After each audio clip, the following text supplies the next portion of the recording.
The following is a production of Fenix Media. The views expressed do not necessarily represent those of the company or its advertisers and may contain language that's unsuitable for younger listeners.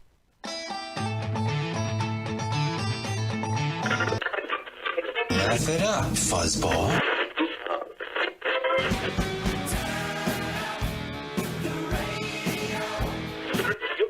I'm about to do to you what Limp Bizkit did to music in the late 90s.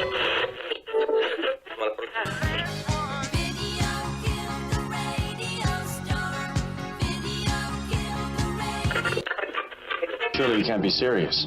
I am serious. And don't call me Shirley. Here goes the last DJ. Gentlemen, I wash my hands of this weirdness.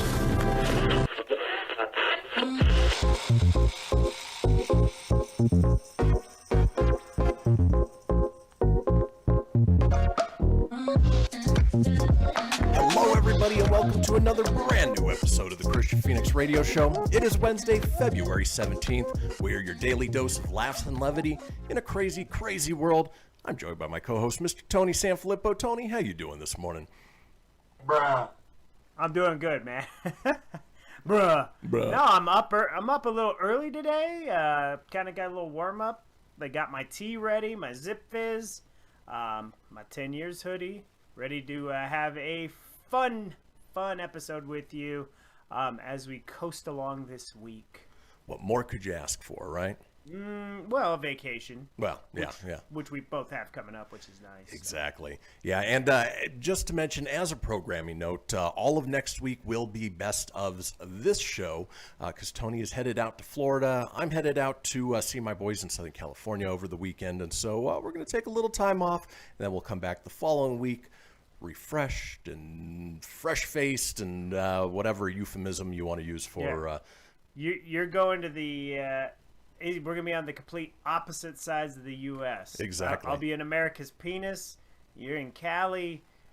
Both Southern style. It's going to be nice. Yeah, hopefully you can get a few Florida man pics while you're out there. I will. I intend to disconnect, so you won't see a lot of social media, Tony. Post-trip you will, but okay. not during. I intend to just take it easy. Center myself, and just clear it. Exactly. So, yeah. Well, folks, let's go ahead and kick things off the way we do each and every day with a question for my co-host. Tony, put on that hypothetical hat. Ooh, you already anticipated it. I was ready. If you were going to hide a body, where would you hide it? Or how would you hide it? I would go to Taco Bell, and I'd hide it there. No. I just had the sound button. I wanted to use it aside from our test. Surprisingly, you're not too far off. Oh, okay, yeah. No, well, because let's just be real. I know it's hypothetical. I would never do that. But I got a bad feeling about this. Let's go. Let's hear it. You should. So, yeah, I do. I got a bad feeling about this. So, deep-fried human hands and feet have been discovered. I wasn't far at all. No. Have been discovered after a sex offender was caught fleeing the burgled home of a missing 70-year-old masseuse. The defiled remains were found in bags behind a strip mall in Philadelphia on Saturday while detectives investigated the disappearance of Peter Gerald, who was reported missing last Wednesday. Investigators say the hands and feet are believed to belong to a man and also discovered a pair of legs which had not been deep-fried. They were found after cops pulled over a U-Haul truck spotted fleeing Gerald's house last Thursday, the day after police performed a welfare check on the property. The truck's driver, who has not been named, said, "I don't want anything to do with this, and there's a body in the back." After getting out, name's Jeff. It is claimed. My name's Jeff. Could be. A search of the vehicle found other dismembered body parts in a trash bag. The truck's passenger, registered sex offender Taylor Herring, 47, is said to have tipped police off about the deep-fried body parts during a subsequent interview. Forensic analysis is ongoing and trying... boy, words are hard. It is Wednesday, isn't it? Mm-hmm. Forensic analysis is ongoing to try and determine who the remains belong to. Police told the Philadelphia Inquirer that it is too early to say if the body parts are connected to the burglary of Gerald's home or his disappearance. Officers were sent to check on the masseuse's home the day before, but did not force entry to the property because nothing seemed amiss. Herring has so far been charged with burglary, abuse of a corpse, and evidence tampering. He is being held without bail while the investigation continues. But let's hope he's not of the Jeffrey Dahmer type. Hopefully he wasn't deep frying those for a Super Bowl snack or anything along those lines. Ugh. But Yikes. it just goes to show that there are some crazy people out there. Yeah, they really are. That's definitely not where I thought you were going this morning. We just watched that trending Netflix, the #1 documentary where that girl went missing, and then they found her in the water tank, and the guests were complaining about like the water tasting funky. I thought you were going to say it was her in the water tower and they drank, because that's pretty messed up as well. But yeah, the deep fried stuff. Don't be a what was that word? Burglar? Burgled? Burgled. That's what it was. Burgled with Urkel. Yeah. Well, next time you do go to Taco Bell, I don't think deep fried Peter Gerald is on the menu, so just to keep in mind. Maybe it's on the secret menu. I'll have the Peter Chalupa right there. Yes, that sounds delicious. Thank you. Yummy. Well, folks, it is Wednesday. We've got a wonderful show lined up for you today. Let's talk about today's show, shall we? Hump Day! Yeah! It is Hump Day, and as we do on Wednesdays, we talk about the English language and what makes words are hard. We have a segment called Let Them Eat Cake. Our call-in topic, the interactive portion of the show, is the worst way to die. I would say deep fry would be up there on the list. We have a segment called Wendy's Roasters. We close out the day with This Day in History, and Tony is up next with the entertainment news. Folks, do not go anywhere. We will be right back.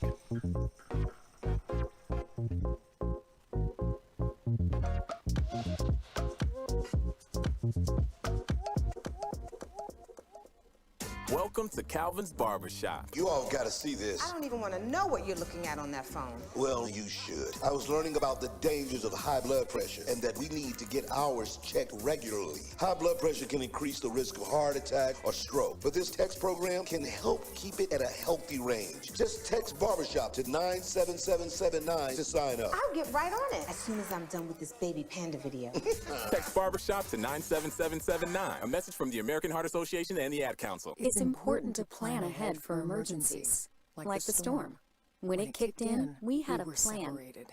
We were able to get in touch with each other in no time. How to find each other. The whole experience was fine. Was the most frightening 10 hours of my life. If there's one piece of advice I'd offer other moms out there, it's to stay calm and keep to the plan. Some parents plan ahead, some don't. Make sure you know where to find your family in an emergency. Start your plan at ready.gov. Brought to you by FEMA and the Ad Council. I spend a lot of time in the backyard, and I'm the center of attention at summer barbecues. In '96, I made some of the tastiest s'mores. And in '09, it was me, your backyard fire pit, that accidentally started a wildfire when a summer breeze carried one of my embers into some dry brush. Spark a change, not a wildfire. Visit SmokeyBear.com. Brought to you by the U.S. Forest Service, your state forester, and the Ad Council. Only you can prevent wildfires. Hope you enjoyed your meal. And I just want to say, he's lucky to have a brother like you. Lucky? Caring for my brother is far from easy. But he's a part of me, like my arms and legs, so I'll be his. No time for tired. Nothing can disable this love. He needs me, but I'm the lucky one, even though I need help now and then. If you're caring for a loved one, visit aarp.org/caregiving for care guides and community. Support for your strength. Brought to you by AARP and the Ad Council. What if I told you that a tornado was going to happen tomorrow, right where you live? That it would touch down at exactly 3:17 p.m., and I told you the exact path it would take. You would, of course, prepare. You would talk with your loved ones, and you'd make a plan today. It's true, I can't tell you a tornado will strike tomorrow, but shouldn't you have a plan anyway?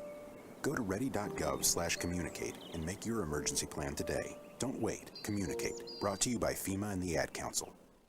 This is Mario Andretti.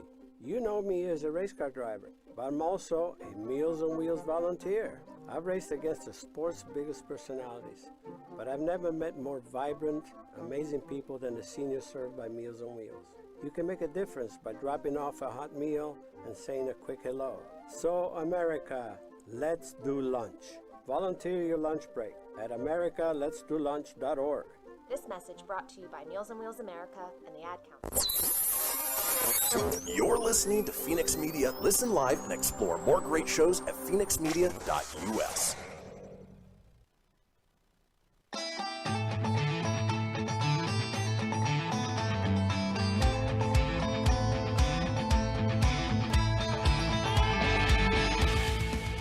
Get everything you need for the Kristian Fenix Radio Show over at phoenixmedia.us or on Facebook at facebook.com/Fenix Media Radio.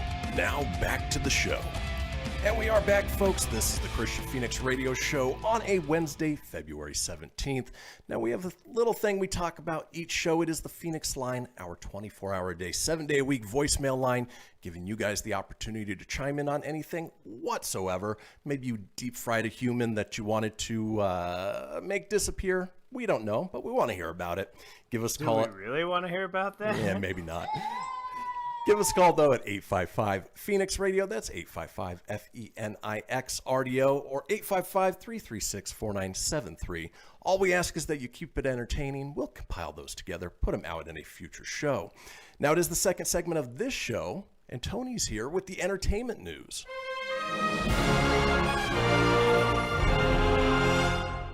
Good morning, everybody. It is Wednesday, February 17th, and here's your Filippo Fast Five.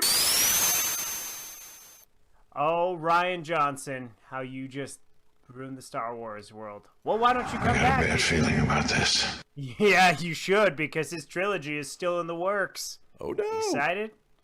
This is where I would cue the old vintage. Not so much, right? Go! Stranger Things Season 4 will be the darkest yet, according to Finn Wolfhard. It's going to be the darkest yet. Mortal Kombat movie, the new trailer arrives Thursday, so tomorrow, the third day, there's a new Mortal Kombat trailer. Toasty! Yeah, Mission Impossible 7 and 8, they're no longer shooting back-to-back. It's probably because of his little meltdown, right? Oh, good for you! Thank you. I'm glad you found the button. I was trying to scroll for that. Good job. My name is Jeff. I just couldn't get to it as quick. Foo Fighters' Medicine at Midnight tops the Billboard's top album sales chart. And that was your Filippo Fast Five. All right. Now let's get on to a little entertainment news. Kind of stretching it all around today, but this morning,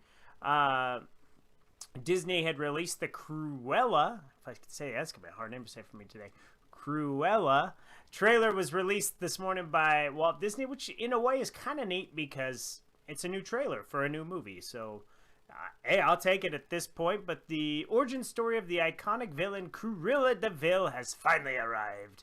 Disney's live-action take on the classic character is coming to theaters this spring. On a role that was made famous by Glenn Close will now be played by my old crush skis, Emma Stone. Ooh. She'll be playing that role. On Tuesday, Disney revealed the poster for Cruella and announced the trailer would be coming Wednesday morning, which it did. As promised, the first footage dropped very early, giving fans a look at what to expect. Stone dazzles as Cruella in the new trailer, and you can check the video out. I could share it on our page if you want to watch it.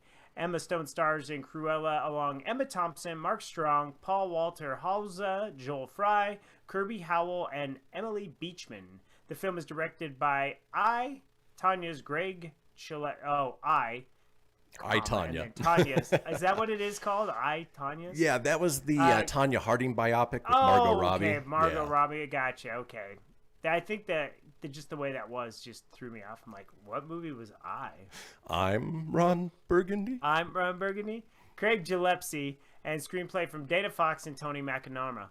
The original 101 Dalmatians novel was written by Dottie Smith, and the official synopsis for this movie is Cruella, which is set in the 1970s London amidst the punk rock revolution, follows a young grifter named Estella, a clever and creative girl determined to make a name for herself with her designs. She befriends a pair of young thieves who appreciate her appetite for mischief, and together they are able to build a life for themselves on the London streets. One day, Estella's flair for fashion catches the eyes of Baroness von Hellman, a fashion legend who is devastatingly chic and terrifyingly haute, played by two-time Oscar winner Emma Thompson. But the relationship sets in motion course of events and revelations that will cause Estella to embrace her wicked side and become the raucous, fashionable, and revenge-bent Cruella. Comes out May 28th if you're excited for that. Looks like Disney's version of Harley Quinn. Okay. Now I watched the trailer this morning and didn't look bad. It definitely, Emma Stone does not look great in it as far as looks, but she's not meant to. She's meant to look like a hag, yeah. Now, is it hitting theaters or is it exclusively on Disney Plus? It says theaters, so they're gunning for it. So it doesn't say anything about Disney Plus. It's definitely aimed for theaters.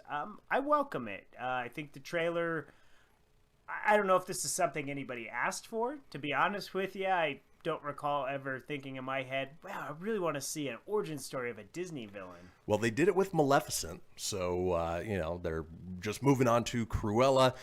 I actually prefer the original stories utilizing classic Disney characters versus some of the live-action remakes, which have been kind of hit or miss. Lion King was fantastic, Mulan was great, but Aladdin fell short, Dumbo fell short.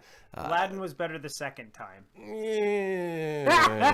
I enjoyed it more the second time. I don't know. It's still never going to top my 1992 cartoon classic. That's Absolutely. one of my faves. I don't know. The live action one to me felt like a Disney Channel. What's the high school one? High School Musical, like after school special kind of thing. Yeah, it just felt Jafar cheesy. sucked in that movie, by the way. Jafar was terrible. Everybody but Will Smith was terrible, but that's just my opinion. So, hey, it's a great opinion, buddy. But no, the trailer looks good. Check it out. During the break, I'll throw it up on our Fenix page, and you can watch it on the commercial breaks if you don't want to hear about cuckoo. Yesterday, the other day we talked about Gremlins and how they came back with the Mountain Dew commercial. I stand corrected. That was Howie Mandel. Was it really? Did voice. Yeah. It sounded a little like, I listened to it again, I go, okay, I guess it is. But it's just a little different. To be fair, Howie's 30 years older than he was when he did the original, Yeah. so, maybe there's a little more gravel in there. Yeah. I mean, it was him. But fun fact about that, Zach Galligan, Galligan and Howie Mandel, they've never met. They've never had a conversation in their entire lives. Interesting. Huh. Kind of strange. But anyways, that's not what this is about, but it is about Gremlins. As Gremlins Secrets of the Mogwai adds B.D. Wong, Ming-Na Wen, and Matthew Rhys to their voice cast. Just a day after Gizmo and Billy Peltzer return for the Mountain Dew commercial ad, Gremlins have announced for the HBO Max that it will be a 10-episode series set in 1920 Shanghai, and it will show how naive 10-year-old Sam Wing met the young Mogwai known as Gizmo. Along with a teenage street thief named Ellie, Sam and Gizmo take a perilous journey through the Chinese countryside, encountering and sometimes battling colorful monsters and spirits from the Chinese folklore. Ooh. But the fact that you get B.D. Wong from Law & Order, Jurassic World Dominion, Ming-Na Wen from The Mandalorian, Matthew Rhys from Perry Mason, and the great James Hong from Big Trouble in Little China. The series is going to be focused around that. I think it's a pretty good voice cast lineup, it seems like. I'm excited to check it out. It's been a long time since we've gotten anything new from, the Gremlins side of things. So, it'll be worth it, I think. Yeah, I'm going to check it out. I'm curious, have we seen any of the animation? They've shown a couple of the stills, but I don't know what the animation itself looks like. Yeah. Well, should be good nonetheless. I wonder if it doesn't say if Howie Mandel is going to be the voice of Gizmo. I would imagine if he came back for a Mountain Dew commercial, odds are he's probably going to lend his voice for that. I mean, it's a payday. Why not, right? What else is he doing? All you have to do is talk like this. It's not that hard. And you get paid really well to do it. The only other thing he's really doing is America's Got Talent. So, I think he's got some time. Yes, very good.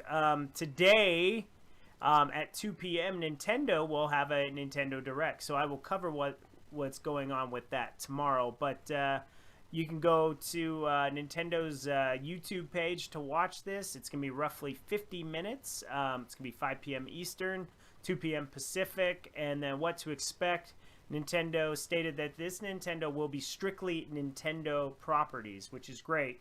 The other directs have been things from third-party publishers, what's coming out for the system from those guys. But this one's straight Nintendo, so there's going to be some information on downloadable characters for Super Smash Bros. Ultimate. They're going to unveil a new DLC fighter for that. They'll talk about new Pokemon Snap information. There's rumor that a new Mario Kart might be announced today. Lots of Legend of Zelda news. Possibly some Mario things. But nonetheless, I throw that out there for you guys to check out later on the YouTube channel. I'm a big Nintendo guy. You're a big Nintendo guy. Always fun to share stories on that. Totally. I'm going to close out Entertainment Week, or the entertainment news today. I was going to say this week. We've still got it's only Wednesday. 2 days. It's only Wednesday. Kind of a crazy story that leaked out, so I call this the WTF of the moment. Drew Carey was interviewed, and he thought he was going to go to jail over a rigged Plinko game. If you've ever watched The Price is Right, you know some of the games on the long-running game show are simply iconic, including Plinko. The game sees the contestant drop chips down a pegboard, which can land in any of the 9 spaces for monetary value, depending on where the chip falls. It's a game where it's just very simple, exciting to watch. And according to Drew Carey, the game nearly caused a scandal and made him worry he'd go over to jail over it accidentally being fixed to produce a large dollar win. During an appearance on Sirius XM Jeff and Larry's Comedy Roundup, he explained a behind-the-scenes error that led to one contestant to win $30,000 when the first 3 Plinko chips dropped right into the center, a high-dollar spot only for it to suddenly be realized that the game board had been manipulated for an advertisement and not set back right before the filming of the episode. No. There's a college girl that got to play Plinko, and she dropped her first 3 chips right down the $10,000 spot.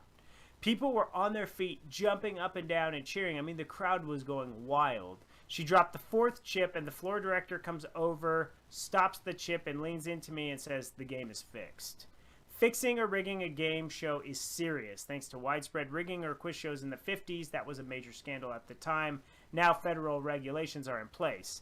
Carey's reaction at that moment, thinking he would go to jail. I'm going to jail. I'm losing my job. This is going to be a scandal. All these emotions ran through my head, Carey explained. In this case, the incident wasn't true case of fixing. As it turns out, they did a commercial for the Price is Right video game, and it had been used the Plinko board and said it had been adjusted to produce a winner for the commercial.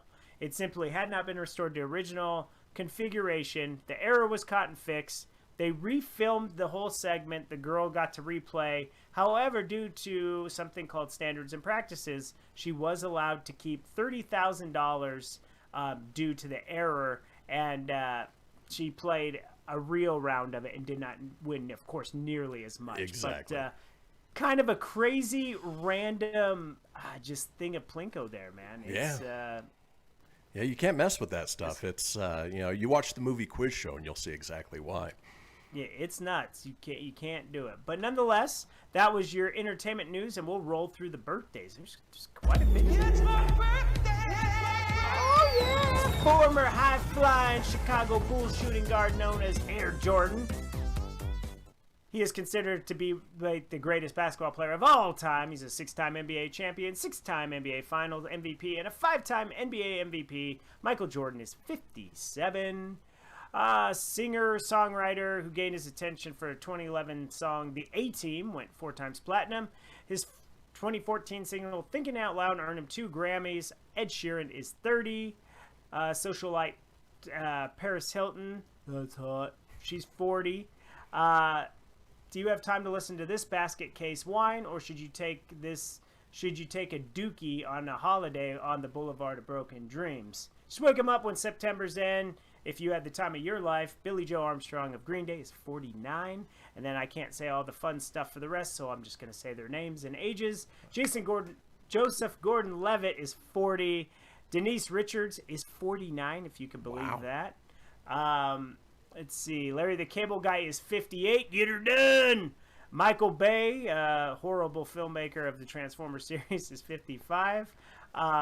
And Renee Russo is a young 67. She's been in Lethal Weapon, Thor, Thomas Crown Affair. And that's your celebrity birthdays for February 17th. Happy birthday. All right, folks. Well, that does it for the entertainment news. When we come back, it is Wednesday, and we go through Words Are Hard. Don't go anywhere. We'll be back after these messages. After these messages, we'll be right back.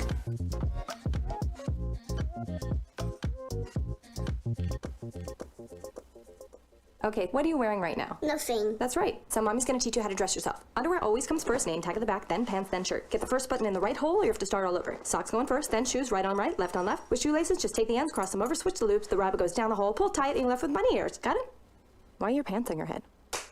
Most parenting is hard to do in just 2 minutes. But 2 minutes twice a day making sure they brush their teeth is easier, and it could help save them from a lifetime of tooth pain. Visit 2min2x.org to find out more. A message from the Partnership for Healthy Mouths, Healthy Lives, and the Ad Council. This message is for all of you sitting in the passenger seat. And apologies if it gets a little uncomfortable. But how does it feel to be at the mercy of someone who thinks a random text is more important than your life? Someone who takes their eyes off the road while speeding along in a 3-ton hunk of steel. Freaky, right? Well, why not just ask them to stop? Or better yet, volunteer to text for them. It might be a little awkward, but believe me, you'll live. Learn more at StopTextStopWrecks.org. Brought to you by the Ad Council and the National Highway Traffic Safety Administration. We are live outside the home of Joe and Rosie Goddard, where a pretty big tickle fight broke out just minutes ago. Sources say their father instigated the laughter. Let's go inside for a comment. Apparently, they have no comment. Dads, let this be a reminder that it only takes a moment to make a moment. Call 877-4DAD-411 or visit fatherhood.gov.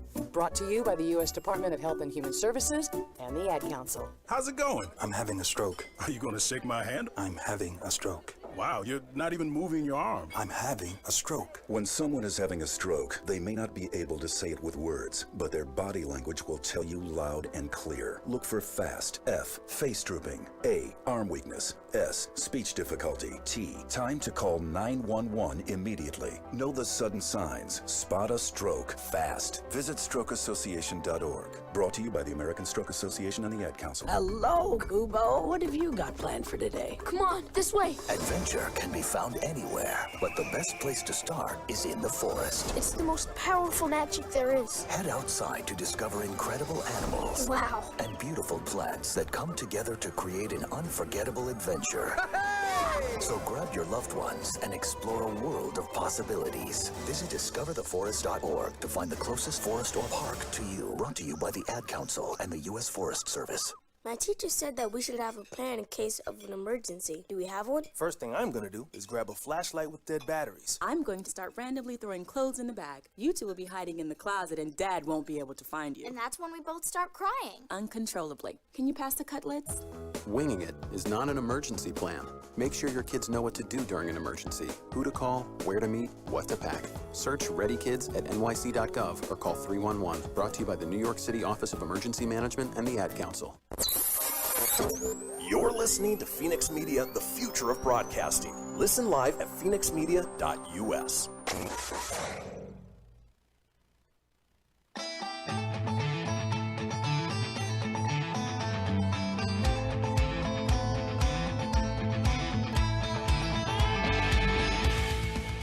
Get everything you need for the Kristian Fenix radio show over at phoenixmedia.us or on Facebook at facebook.com/Fenix Media Radio.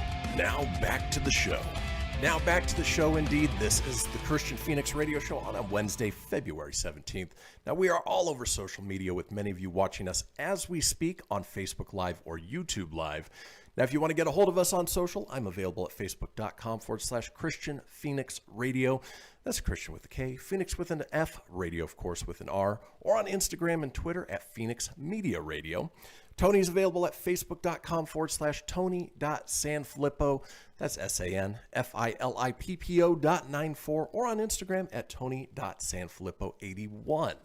Now it is Wednesday, and we like to explore the English language, what makes it so weird, what makes it so unique, with a segment I like to call Words Are Hard. My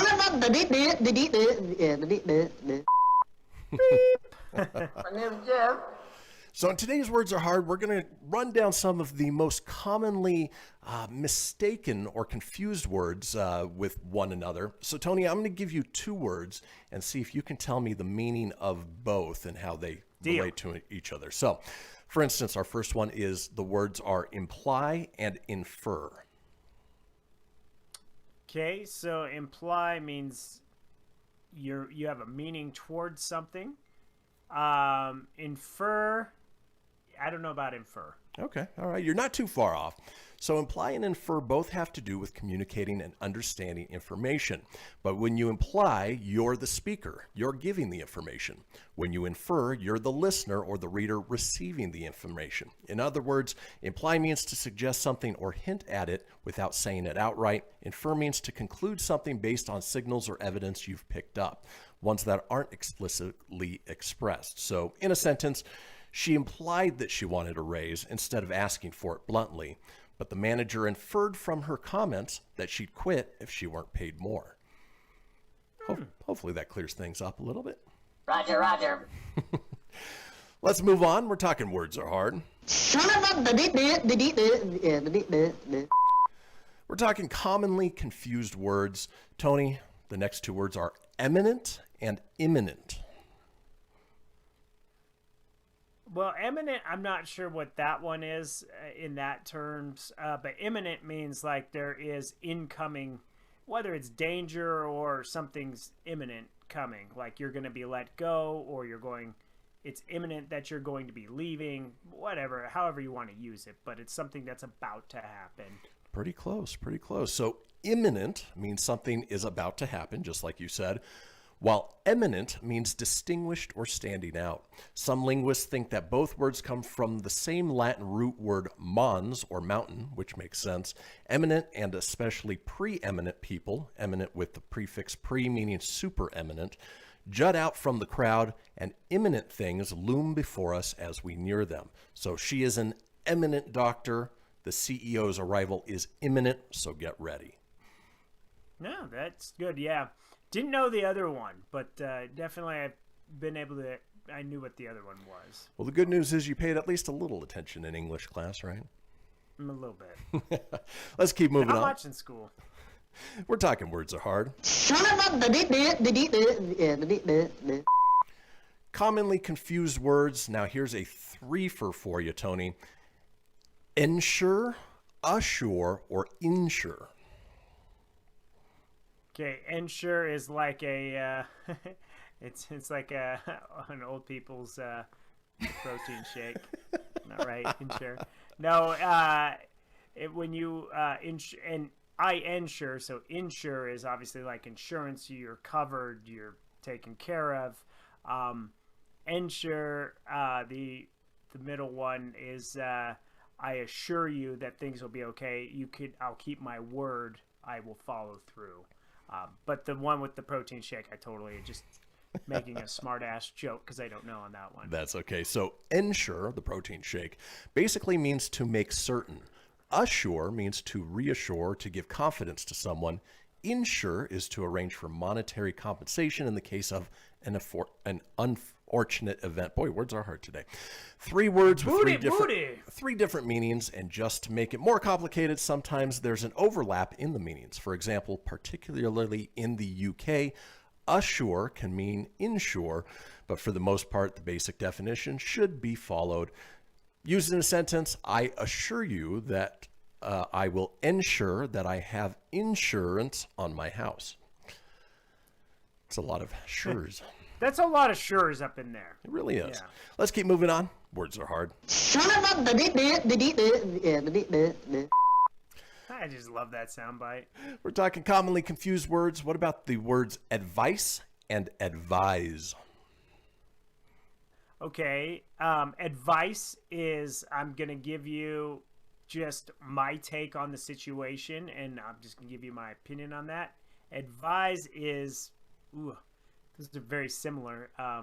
if I'm advising you to do something, I strongly suggest that you do it. I mean, I could be wrong, but they're very similar. So enlighten this not paying attention English kid. That's okay. So two slightly different words that just have different uses in the English language. There is just one letter differentiating these two words, and there's also one very big difference between them. They're completely different parts of speech. Advice is a noun, meaning information or guidance that someone or something gives you. Advise is a verb, meaning to give someone advice. So her boss gave her excellent advice on how to further her career. Her boss advised her on many different career matters. So yeah, just the way you use it, very close meanings. Let's keep moving on. We are talking words are hard. Commonly confused words. Here's one that I know many people mistake, especially in writing. The words are all together or all together. Again? All together or all together. Two separate words. All together or all together? Oof.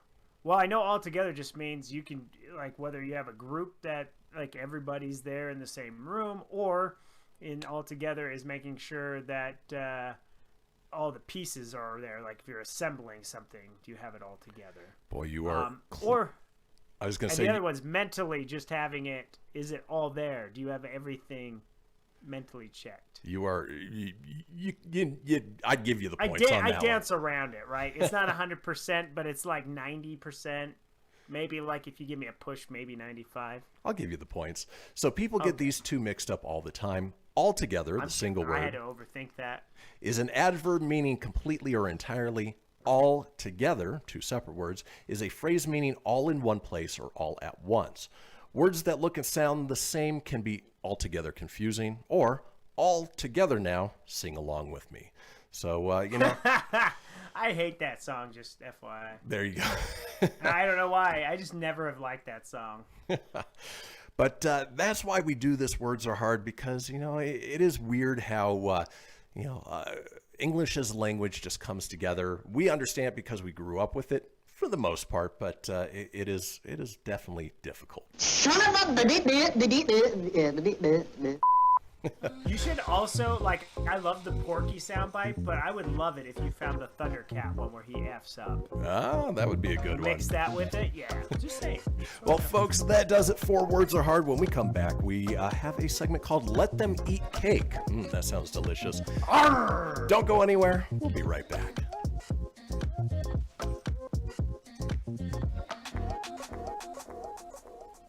This is Mario Andretti. You know me as a race car driver, but I'm also a Meals on Wheels volunteer. I've raced against the sport's biggest personalities, but I've never met more vibrant, amazing people than the seniors served by Meals on Wheels. You can make a difference by dropping off a hot meal and saying a quick hello. So, America, let's do lunch. Volunteer your lunch break at americaletsdolunch.org. This message brought to you by Meals on Wheels America and the Ad Council. People been saying to your friend, get a different face, and posting on their feed, they're super ugly. The things they say to them online are cruel and they're not true. So tell your friend, I'll stand up for you. Don't worry, I know what to do. Know someone being bullied online? You can be a witness and make a difference by letting the world know it isn't cool, and by letting your friend know you care. Learn more at eyewitnessbullying.org, brought to you by the Ad Council. Hope you enjoyed your meal. And I just want to say, he's lucky to have a brother like you. Lucky? Caring for my brother is far from easy. But he's a part of me, like my arms and legs, so I'll be his. No time for tired. Nothing can disable this love. He needs me, but I'm the lucky one, even though I need help now and then. If you're caring for a loved one, visit aarp.org/caregiving for care guides and community. Support for your strength. Brought to you by AARP and the Ad Council. Allison is perfect. I mean, she'd never tell you that. She's humble and perfect. She likes everyone. She even likes her untidy roommate's weird guinea pig. Allison, wait, are you texting and driving? Allison, no. That's the exact opposite of what I was just saying about you. Why, Allison? Why? Texting and driving? makes good people look bad. Visit StopTextStopWrecks.org, brought to you by the National Highway Traffic Safety Administration and the Ad Council. I'm Paul George of the Indiana Pacers. When I was 6, my days were spent playing basketball. When I was 6, my dream was to make it to the NBA. When I was 6, my mom had a stroke. So I want you to learn to spot a stroke fast. F-A-S-T. F, face drooping. A, arm weakness. S, speech difficulty. T, time to call 911. I'm Paul George. Spot a stroke fast. Visit strokeassociation.org. Brought to you by the American Stroke Association and the Ad Council. My name is Lola Silvestri, and I'm going to be 95 this year. I was very independent. I fell, and I had to have Meals on Wheels. America, let's do lunch. 1 in 6 seniors faces the threat of hunger, and millions more live in isolation. Drop off a hot meal and say a quick hello. Volunteer for Meals on Wheels by donating your lunch break at americaletsdolunch.org. This message brought to you by Meals on Wheels America and the Ad Council. You're listening to Fenix Media, the future of broadcasting. Explore more great shows at phoenixmedia.us.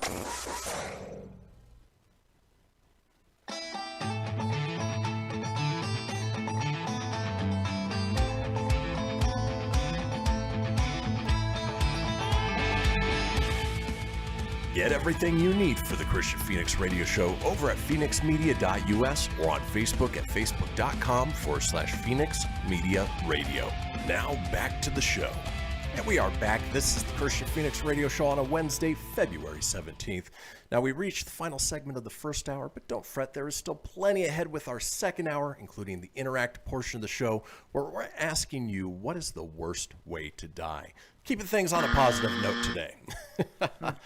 But if you missed a portion of the show or you want to go back and catch up on any of the previous shows, it's easy enough to do so. Head over to phoenixmedia.us, click on the show's link, scroll on down to the Kristian Fenix Radio Show. From there you can get video, you can get audio as well, or head over to wherever you get podcasts.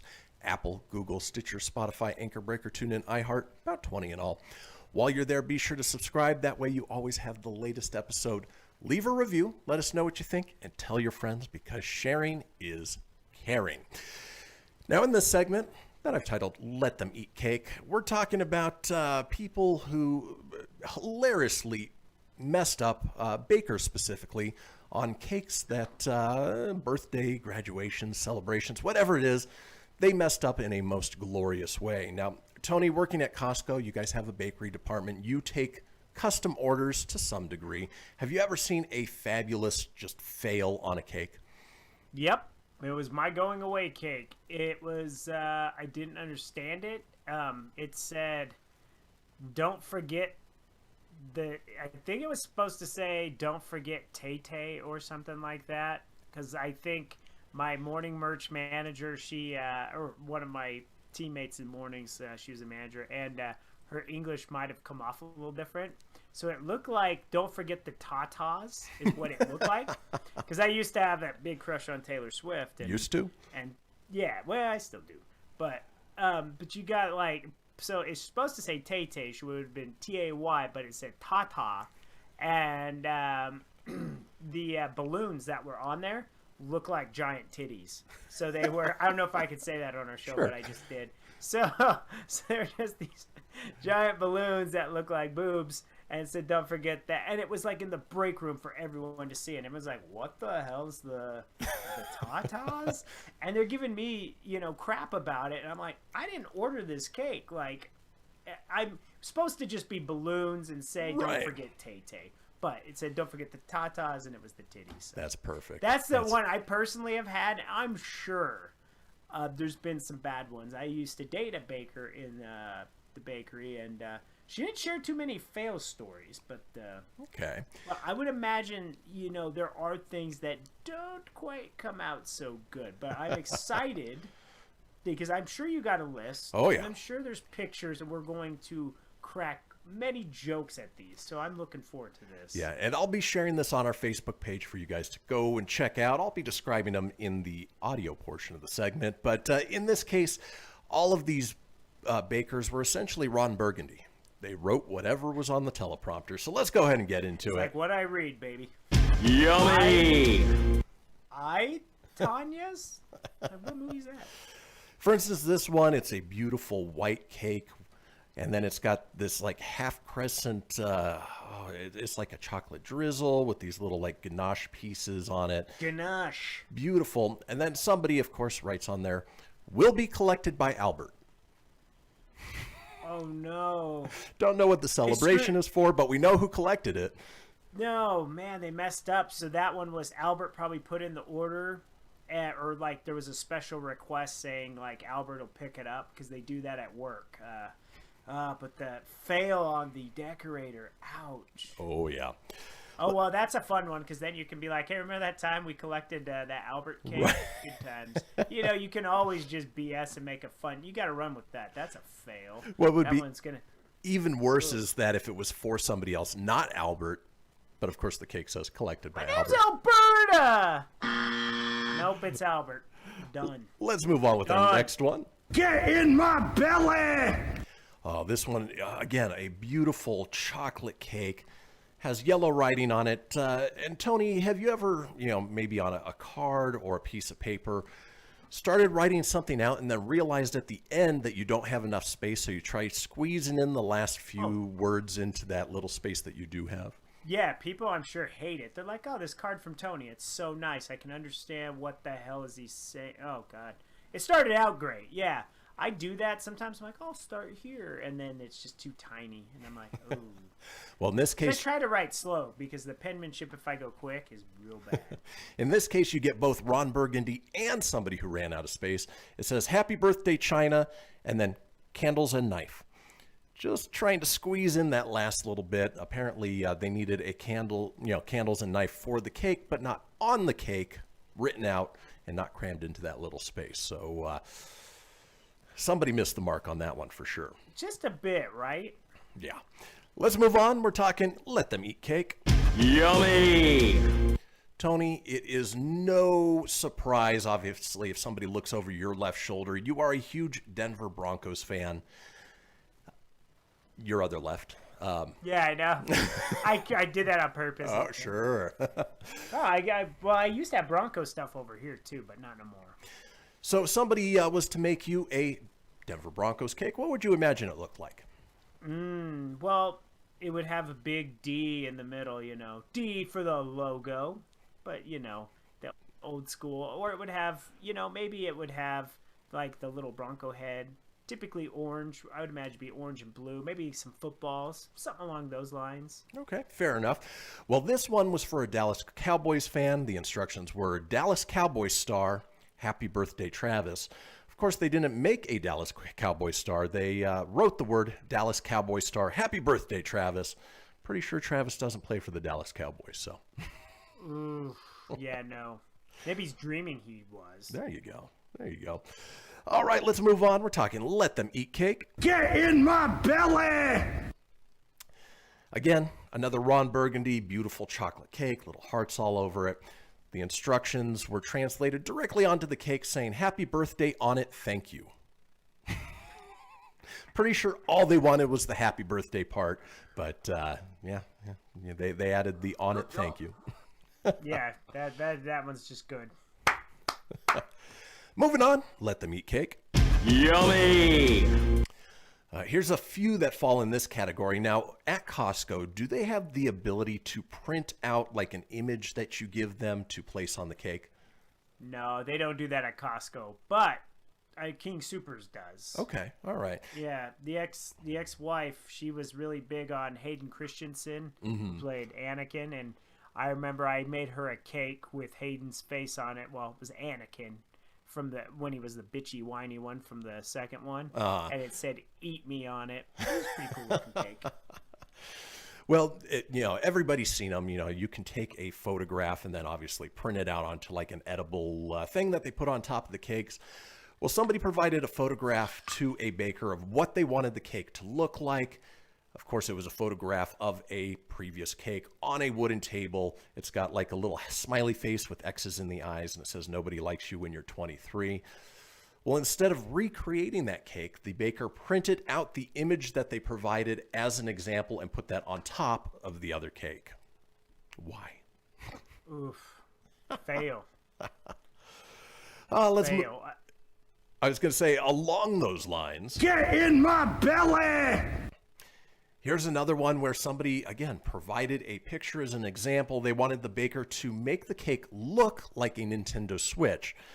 Well, instead, they made just sort of a traditional cake, and then there was a picture of the reference image provided to the baker with the reflection of somebody taking a cell phone image in there of a Nintendo Switch on somebody's knees, and it says, "Happy birthday, Araya." How do you miss that? It doesn't make any sense. No, well, and that's the thing. Just pay attention. It doesn't seem that hard. And I can tell you, if people get these things, they probably get pissed off because they're expecting this cake to be done at a certain time, and it's got to be ready. And then when they have to do that, then they have to settle for a stock cake or something like that, and they're mad. Yeah. We get at Costco. There had been times like if they had wrote the name wrong and stuff, they get pissed. Oh, I'm sure. If it wasn't quite in the font they wanted, we're pretty standard designs. I don't think it strays too far out of the creativity unless the decorator is super creative with that. Well, it's funny you bring up misspellings of names. Yummy! In Let Them Eat Cake. Now, obviously, my name, Kristian, spelled with a K, but traditionally it's spelled with a C. And so that people are often confused by that. Well, this baker was certainly confused. The instructions, "Happy birthday, Kathy," with a C. Well, what they did was they wrote "Happy birthday, Kathy," with a K, and then the words with a C after it. Apparently, somebody missed the mark on that one. It just a little bit. Yeah, it was supposed to be "Happy birthday, Kathy," C-A-T-H-Y, not Kathy, with the words A-C. And then C is spelled out S-E-E. Yeah. When you go to order your cakes, just make sure the baker understands exactly what you're looking for. Otherwise, your cake may just end up on a list like this one. We had a girl at work. It's a good thing she wasn't a decorator. And she just had to spell the name Courtney, and she spelled it Q-W-A-R-T-K-N-E-E. Courtney. Close. Oh, but no cigar. She's not a decorator. Well, folks, that does it for the first hour of the show. We're headed into our long break. Use the bathroom, listen to the news, grab some tea, and then join us back here in about 7 minutes. And we will be back, in 7 minutes. See you then.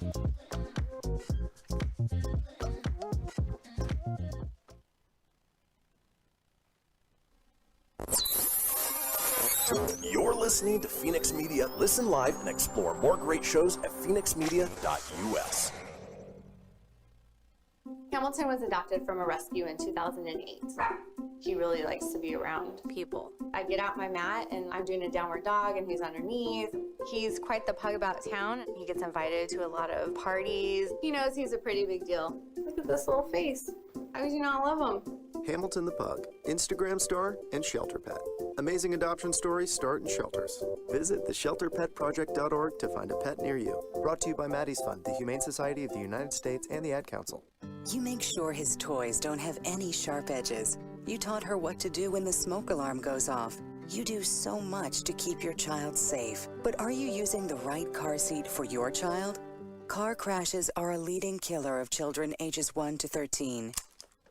Protect your child's future at every stage of life. For information on the right seat for your child, visit safercar.gov/the-right-seat. A message from the National Highway Traffic Safety Administration and the Ad Council. So you see, son, good manners are important. Should I go through it again? Yes. Yes, please. Yes, please. Exactly. Always say please, thank you, you're welcome, and excuse me. Sit up straight, hold doors open, don't speak with your mouth full, keep your elbows off the table. Share your things, play nice, and generally treat others the way you'd like to be treated. Got it? Got it. And stop picking your nose. Most parenting is hard to do in just 2 minutes. But 2 minutes twice a day making sure they brush their teeth is easier, and it could help save them from a lifetime of tooth pain. Visit 2min2x.org to find out more. A message from the Partnership for Healthy Mouths, Healthy Lives, and the Ad Council. I'm a retired school psychologist, and helping people was my thing. After my stroke, when Meals on Wheels started, I was on the other end of the stick, so to speak. My name is Julius Gaines, creative writer, poet, photographer. Meals on Wheels. 1 in 6 seniors faces the threat of hunger, and millions more live in isolation. Drop off a hot meal and say a quick hello. Volunteer for Meals on Wheels by donating your lunch break at americaletsdolunch.org. This message brought to you by Meals on Wheels America and the Ad Council. You're listening to Fenix Media, the future of broadcasting. To explore our complete lineup, head over to phoenixmedia.us or like our Facebook page at facebook.com/Fenix Media Radio. From Feature Story News in Washington, I'm Simon Marks. Britain's Prince Philip, husband of the Queen, has been admitted to hospital. Buckingham Palace says the 99-year-old went on the advice of his doctors as a precautionary measure. From FSN's London bureau, Ollie Barrett reports. The palace says the Duke of Edinburgh was admitted to hospital in London after feeling unwell. It's expected the Queen's husband will remain there for several days for observation and rest. It's understood the illness is not COVID-19 related, it was not an emergency admission, and the 99-year-old walked unaided into hospital. Prince Philip is said to be in good spirits. The Queen remains at Windsor Castle. Ollie Barrett, London. Also in Britain today, the government has approved the world's first COVID-19 human trials, which will infect young and healthy volunteers with the virus to test vaccines and treatments. It comes as the government draws up plans for a route out of lockdown, as FSN's Sophie Peachy reports from our London bureau. The study will start in the next few weeks, but this week the UK government is finalising plans for a roadmap out of lockdown, though Prime Minister Boris Johnson says he's focusing on data, not dates. The broad picture will include a large-scale increase in mass testing in tandem with the vaccine rollout, with more details announced next Monday. Students are set to return to the classroom on the 8th of March. Along with their parents and teachers, they'll be offered 2 tests a week. The government is also planning on sending out 400,000 rapid lateral flow tests to homes and workplaces every day, which will later be expanded to larger businesses. In the US, President Biden now says it won't be until July that all Americans who want a vaccine can get one. Just a couple of weeks ago, he projected that moment would come in the spring. Millions of people are without power as winter storms continue to bring chaos to parts of the US. From FSN's bureau in New York, Sarah Walton reports. At least 26 people have died across the US as a result of the freezing temperatures, snow and ice that have hit states from the Gulf of Mexico to New England. Around 2.8 million people in Texas have been without power for several days, and shelters have opened where people can go to stay warm. Another foot of snow is expected to fall in parts of Pennsylvania, with more freezing rain predicted for southern states like Louisiana and Tennessee. The US government now says it expects deliveries of coronavirus vaccines to be held up in some areas because of the storms. It says the Centers for Disease Control is working with manufacturers and shipping firms to try to mitigate the delays so that doses aren't wasted. The United Nations is to question the United Arab Emirates about the detention of the 35-year-old daughter of the ruler of Dubai. Princess Latifa initially tried to flee the Emirates as a teenager, and the BBC this week secured video in which she claims she's being held against her will in a villa that has been turned into a jail. From bureaus worldwide, this is FSN. Keyboard Cat, Hamilton the Pug, and Toast Meets World. These are some of the internet's most beloved pets, and they all have one thing in common. Their stories started in a shelter. Start your story. Adopt a dog or cat today. Visit theshelterpetproject.org to find a pet near you. Training that pet to play the keyboard, that's optional. Start a story. Adopt a shelter or rescue pet today. Brought to you by Maddie's Fund, the Humane Society of the United States, and the Ad Council. Okay, what are you wearing right now? Nothing. That's right. So mommy's gonna teach you how to dress yourself. Underwear always comes first, name tag at the back, then pants, then shirt. Get the first button in the right hole or you have to start all over. Socks going first, then shoes, right on right, left on left. With shoelaces, just take the ends, cross them over, switch the loops, the rabbit goes down the hole, pull tight, and you're left with bunny ears. Got it? Why are your pants on your head? Most parenting is hard to do in just 2 minutes. But 2 minutes twice a day making sure they brush their teeth is easier, and it could help save them from a lifetime of tooth pain. Visit 2min2x.org to find out more. A message from the Partnership for Healthy Mouths, Healthy Lives, and the Ad Council. How's it going? I'm having a stroke. Are you going to shake my hand? I'm having a stroke. Wow, you're not even moving your arm. I'm having a stroke. When someone is having a stroke, they may not be able to say it with words, but their body language will tell you loud and clear. Look for FAST. F, face drooping. A, arm weakness. S, speech difficulty. T, time to call 911 immediately. Know the sudden signs. Spot a stroke fast. Visit strokeassociation.org. Brought to you by the American Stroke Association and the Ad Council. The storks are bringing me a We can do this together. All right, let's go. Storks know how to keep kids safe. Do you? Oh my gosh, you don't know. I know. You don't. Oh man, you laugh when you're uncomfortable. No. Making sure your child is in the right car seat is one of the steps to safer travel. I will rock this. You will rock this. To know for sure that your child is in the right car seat for their age and size, visit safercar.gov/the right seat. Cool. Very cool. Brought to you by the National Highway Traffic Safety Administration and the Ad Council. The following is a production of Fenix Media. The views expressed do not necessarily represent those of the company or its advertisers and may contain language that's unsuitable for younger listeners.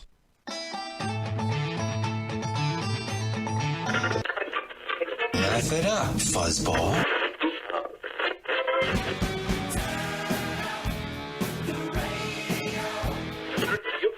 I'm about to do to you what Limp Bizkit did to music in the late 90s.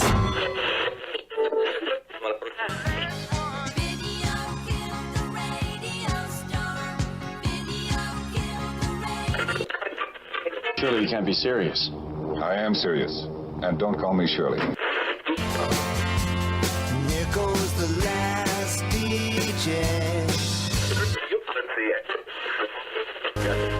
Gentlemen, I wash my hands of this weirdness.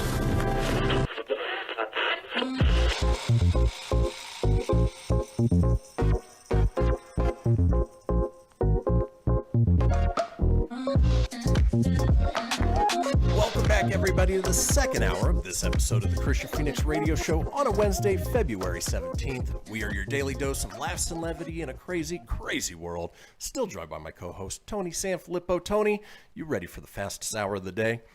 Oh, I'm ready, man. It's going to go quick, and looking forward to it, as always. You know, that first hour went pretty quick. You mentioned that, when you get up a little bit earlier, a little more lively, it seems like things go just that much faster, right? Oh, absolutely. It definitely just cruises on by, and you're more alert, more witty and zany. Less kind of like the first hour is usually the gears kicking in. You're like, okay. But not today. So today's one of those good days. So I'm enjoying it. Perfect. Well, folks, this is the interactive portion of the show. This is where we want to hear from you guys, which is why we give you the topic 24 hours in advance, so you can give us a call, leave us a message on the Fenix Line at 855-FENIX-RADIO. That's 855-FENIX-RDO. Leave a message there. Let us know what your suggestion is, your story is, whatever it is based on the topic, or you can head over to our Facebook page at facebook.com/Kristian Fenix Radio. Click into the live video there and comment as we're doing the topic. Today's topic, the worst way to die. This came about from Monday's top of the show story about a woman in Russia. She was a poultry factory worker, wasn't paying attention, got sucked into the machine, and was basically ground to death. Fatality. And got us thinking about what would be the worst way to die. It's you walk outside and there's a million things that could happen to you. It's a surprise that we make it through each day, but at the same time, it gives us the ability to enjoy life that much more. Now, Tony, you mentioned it on Monday, but why don't you share again your worst way to die? Well, I might have a new one after yesterday, but like drowning is always my big fear. I'm not a bad swimmer, but I'm not a great swimmer either. And I usually don't have fear, but it's when you can't touch the bottom or the panic sets in. I think I've questioned my abilities, and I've almost drowned twice. So I'm not big on it. So you won't catch me too much out in the water, maybe on the water in a boat or something, but actually in the water too far, you probably won't be seeing me too much because of that. But well, I know when we went on the Caribbean trip and we went snorkeling. I don't recall. Did you call it early? Did you go out, try for a little bit, and then hop into the boat a little early? Yeah, I did go out, but I didn't go out too long, and I think that's because my fear of the deep water and the open ocean. So I think that was kind of a little bit on the fear factor side for me, which is weird. I'm not afraid of too many things, but that kind of stuff for some reason just freaks me out. Mentally, I get in my head and I start to put a panic, so I can't enjoy it, which sucks. I get it. I get it. I would say after yesterday's near possible death experience, I have another way that's frighteningly scary way. Yeah, you almost died in the most cartoon way possible, right? Exactly. Yeah. Yesterday I was loading a safe at work, and we're talking a big gun safe. It was 250 pounds, what the box says, but which still enough. Yep. It's taller than me. So I was going to use the weight of gravity, because that's what you do when you work with heavy stuff. You just kind of shimmied it off the pallet. Now, the problem is normally this works for furniture and stuff like that. I've done it for 20 years. But there was a flatbed right behind my leg, and that was the way the employee had it lined up, was right behind me. Well, the rhythm of that safe kind of came at me. Well, when it came at me, it took me off guard, and I kind of stepped back, but I didn't have good footing. So I was losing my footing, so I didn't have my legs to help counterbalance. So all I had was my arms. So it was upper strength, and my arms were buckling. And I was like, and I let out an OF. I was like, OF! And I was thinking in my head, I go, holy crap, this is good. I cussed in my head. Obviously, I used very R-rated language, but I was just like, man, this is how it's going to go, huh? Because this is going to hurt. I'm going to be screwed. There's a flatbed behind me, so you're going to have this 250-pound safe come crashing on top of me, and there's not a lot of protection between the bones and that thing, and then the impact of the flatbed cart, that was going to be very painful.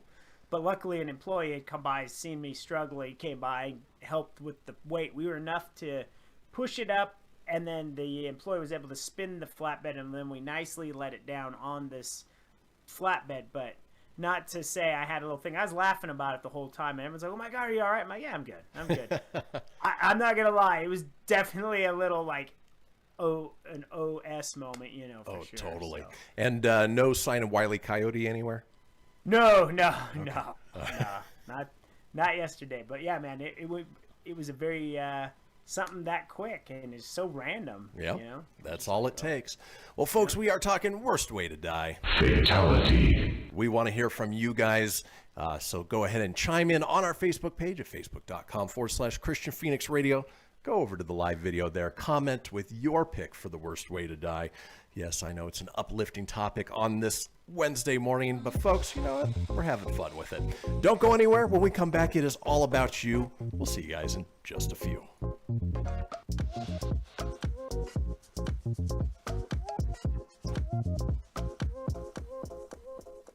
Welcome to Calvin's Barbershop. You all gotta see this. I don't even want to know what you're looking at on that phone. Well, you should. I was learning about the dangers of high blood pressure and that we need to get ours checked regularly. High blood pressure can increase the risk of heart attack or stroke, but this text program can help keep it at a healthy range. Just text Barbershop to 97779 to sign up. I'll get right on it as soon as I'm done with this baby panda video. Text Barbershop to 97779. A message from the American Heart Association and the Ad Council. It's important to plan ahead for emergencies, like the storm. When it kicked in, we had a plan. We were able to get in touch with each other in no time. Idea how to find each other. The whole experience was fine. The most frightening 10 hours of my life. If there's one piece of advice I'd offer other moms out there, it's to stay calm and keep to the plan. Message. Some parents plan ahead, some don't. Make sure you know where to find your family in an emergency. Start your plan at ready.gov. Brought to you by FEMA and the Ad Council. I spend a lot of time in the backyard, and I'm the center of attention at summer barbecues. In '96, I made some of the tastiest s'mores. And in '09, it was me, your backyard fire pit, that accidentally started a wildfire when a summer breeze carried one of my embers into some dry brush. Spark a change, not a wildfire. Visit SmokeyBear.com. Brought to you by the U.S. Forest Service, your state forester, and the Ad Council. Only you can prevent wildfires. Hope you enjoyed your meal. And I just want to say, he's lucky to have a brother like you. Lucky? Caring for my brother is far from easy. But he's a part of me, like my arms and legs, so I'll be his. No time for tired. Nothing can disable this love. He needs me, but I'm the lucky one, even though I need help now and then. If you're caring for a loved one, visit aarp.org/caregiving for care guides and community. Support for your strength. Brought to you by AARP and the Ad Council. What if I told you that a tornado was going to happen tomorrow, right where you live? that it would touch down at exactly 3:17 p.m. and I told you the exact path it would take, you would of course prepare. You would talk with your loved ones, and you'd make a plan today. It's true, I can't tell you a tornado will strike tomorrow, but shouldn't you have a plan anyway? Go to ready.gov/communicate and make your emergency plan today. Don't wait, communicate. Brought to you by FEMA and the Ad Council. This is Mario Andretti. You know me as a race car driver, but I'm also a Meals on Wheels volunteer. I've raced against the sport's biggest personalities, but I've never met more vibrant, amazing people than the seniors served by Meals on Wheels. You can make a difference by dropping off a hot meal and saying a quick hello. So, America, let's do lunch. Volunteer your lunch break at americaletsdolunch.org. This message brought to you by Meals on Wheels America and the Ad Council. You're listening to Fenix Media. Listen live and explore more great shows at phoenixmedia.us.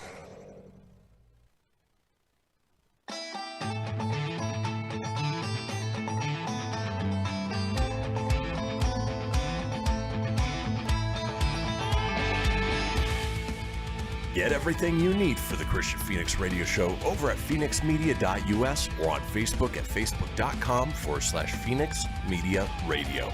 Now back to the show. And we are back, folks. This is the Kristian Fenix radio show on a Wednesday, February 17th, and we are smack dab in the middle of the interactive portion of the show where we want to hear from you guys, the listeners and watchers, on our topic of the day. To do so, simply head over to our Facebook page at facebook.com/Kristian Fenix Radio. That's Kristian with a K, Phoenix with an F, radio, of course, with an R. Click into the live video and comment there. Today's topic, the worst way to die. Obviously stemmed from our top of the show segment from Monday, but there's some legit reasons to worry out there, but at the same time, we're having fun. Tony gave his, proposed worst way to die, and then his near-death experience yesterday. Almost ended with this sound. Exactly. Done. Yeah.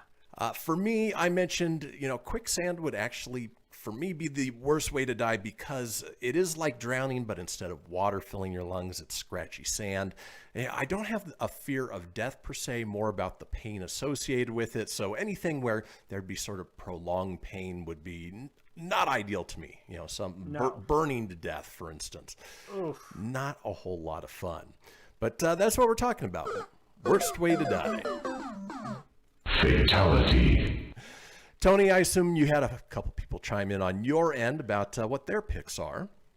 I actually only had one. Okay. But we got superfan Jamie. She chimed in and said, worst way to die, probably knowing that the person who is killing you will get away with it, and no one will know the truth, and your body would never be found. Interesting. So not so much the pain or the finality of it, more the psychological aspect of knowing that whoever's killing you is going to get away with it or could potentially get away with it. Yeah, that's scary. Now, if you could come back and haunt him, that would be pretty good. Oh, I totally would. It would be like, what was that movie Bones with Mark Wahlberg where the little girl gets caught by that creepy little pedophile and then she dies, but then her ghost comes and helps him because he's the dad, but she's helping him find the creeper. That was a good movie. Was it The Lovely Bones? Yeah, The Lovely Bones. Okay, all right. Yeah. Bones, The Lovely Bones. That old chestnut. And I often joke that in the afterlife, if I was doomed to roam the earth for eternity, that wouldn't be so bad. I'd work my way into some movie theaters, make sure I watch the rest of the Marvel movies, as they came out, and just want to see how life progresses in the centuries to come. But we're not talking about the afterlife. We're talking about death. I'd be riding trains. I'd be finding that big skullet guy and trying to ride trains. You like trains? Get off my train! Riding trains and doing pottery. Yeah. Listening to the Righteous Brothers. Folks, if you want to chime in with your pick for the worst way to die. That's not my life, that's Ghost. Maybe it's watching the movie Ghost over and over and over again. That could be it. Let us know. Fatality.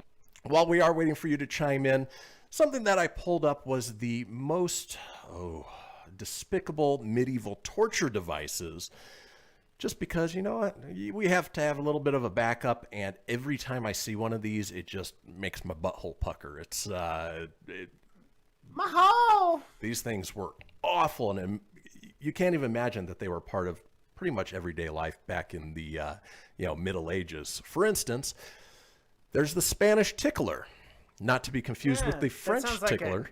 I was gonna say it sounds like a dirty love toy. But... Oh, not this one. It looks like a set of 4 Wolverine claws.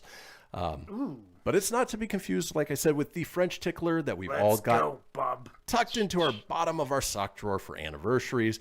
This is a set of claws meant to dig into the skin and penetrate down to the bone. It is then yanked away, pulling flesh and muscle with it in great chunks. Anytime chunks and torture are combined, those two words, yeah, no thank you.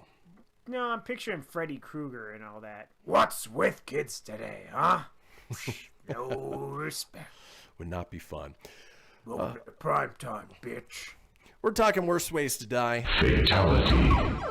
In this case, medieval torture devices like the iron chair. Not like Iron Man or Iron Maiden. Simple but effective, the iron chair pierced a person's body at every point of contact, going deep enough to break the skin, but not far enough to damage any vital organs or major arteries. The person wouldn't even bleed very much, since the chair would hold their blood in place until they were removed. Oof. Yeah, no thank you. Yeah, no. Oh, what about this one, Tony? I don't know if you've ever been in a neck brace, but this medieval torture device is called the collar. It's meant to hold the neck in a single position. It was tightened just enough to be uncomfortable. The real torture came after days without being able to lay down, rest your head, eat, or swallow. And it's basically spikes that went into your neck with spikes leaning up. Looks straight out of the movie Saw. And Do you want to play a game? Very uncomfortable. Again, prolonged pain and agony. Not my cup of tea. No, me either, buddy. No, thank you. Folks, we are talking worst ways to die. If you do want to chime in, go ahead and head over to our Facebook page at facebook.com/Kristian Fenix Radio. While we are waiting for those, we are running down some medieval torture devices that are just... Medieval times! Ooh, making my skin crawl. For instance, this one. Fatality. Known as the Pair of Anguish. Anguish? Anguish. Marriage? Anguish. Not English. Anguish. Anguish and marriage in medieval times with Quipke. Please continue, Kristian. Particularly heinous or hideous, the simple pair would be placed inside the orifice of a person and then gradually expanded. You can imagine which orifice they're talking about.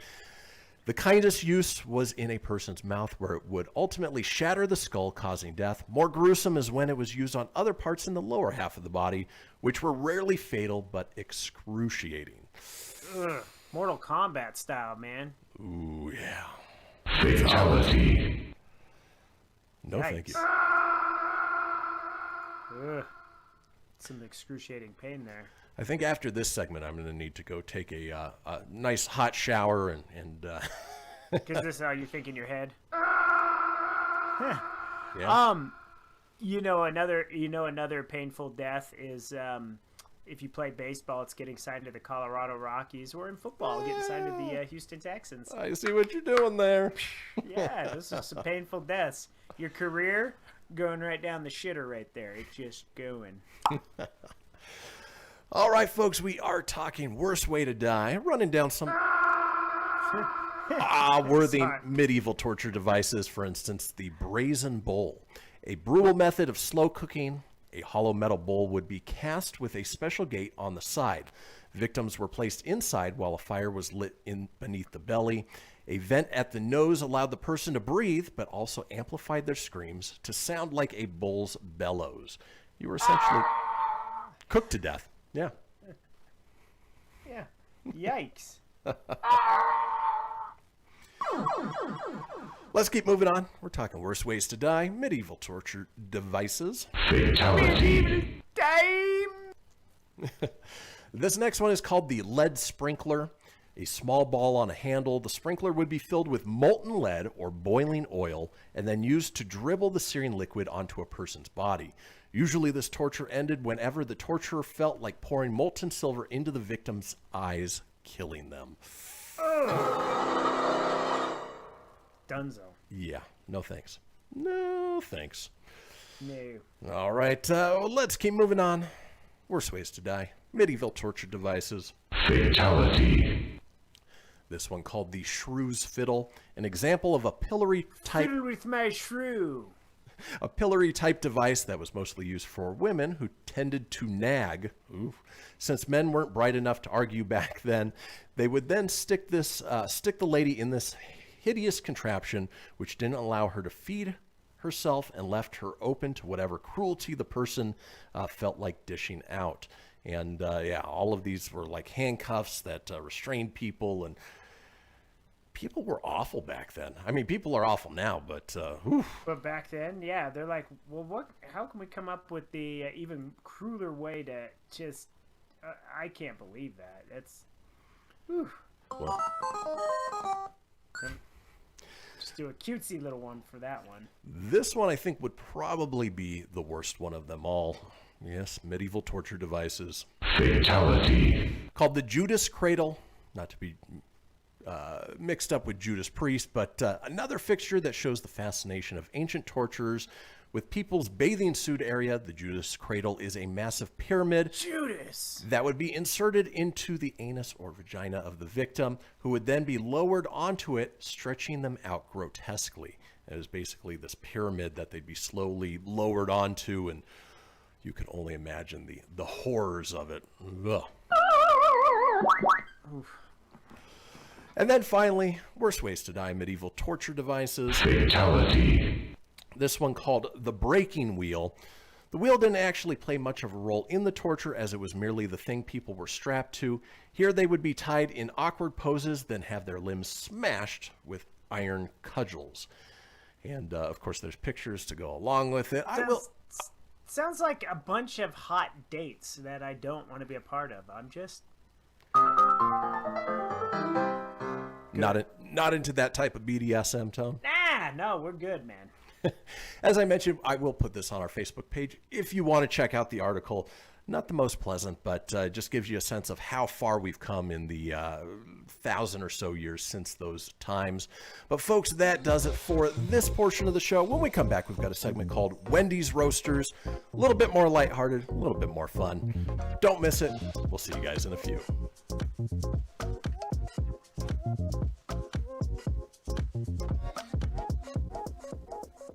Okay, what are you wearing right now? Nothing. That's right. So mommy's gonna teach you how to dress yourself. Underwear always comes first, name tag at the back, then pants, then shirt. Get the first button in the right hole or you have to start all over. Socks going first, then shoes, right on right, left on left. With shoelaces, just take the ends, cross them over, switch the loops, the rabbit goes down the hole, pull tight, and you're left with bunny ears. Got it?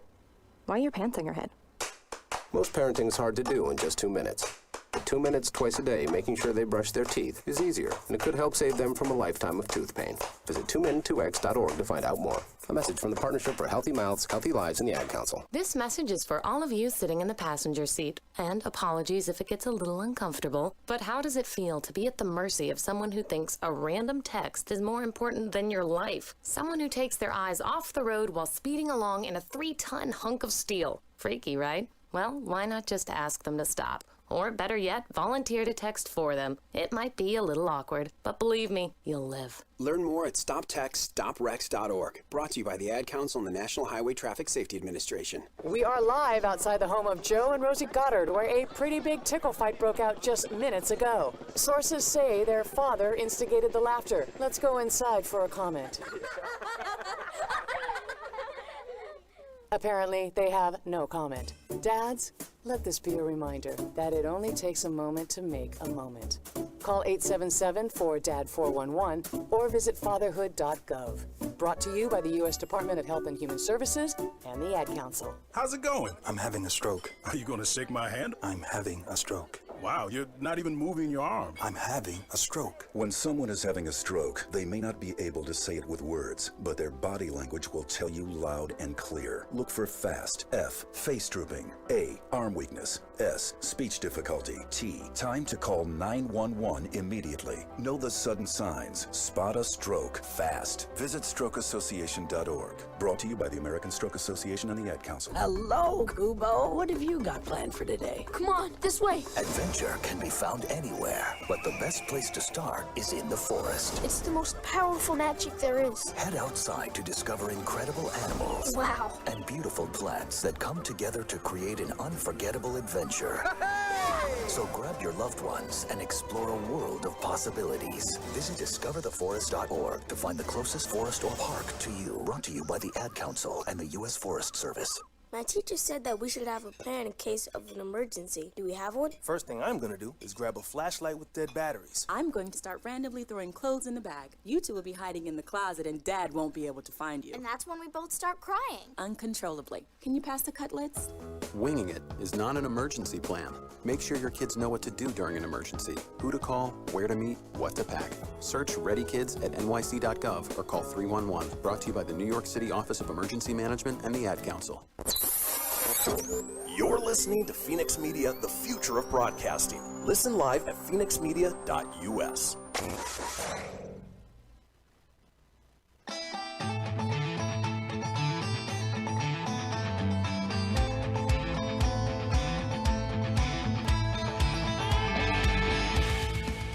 Get everything you need for the Kristian Fenix Radio Show over at phoenixmedia.us or on Facebook at facebook.com/Fenix Media Radio.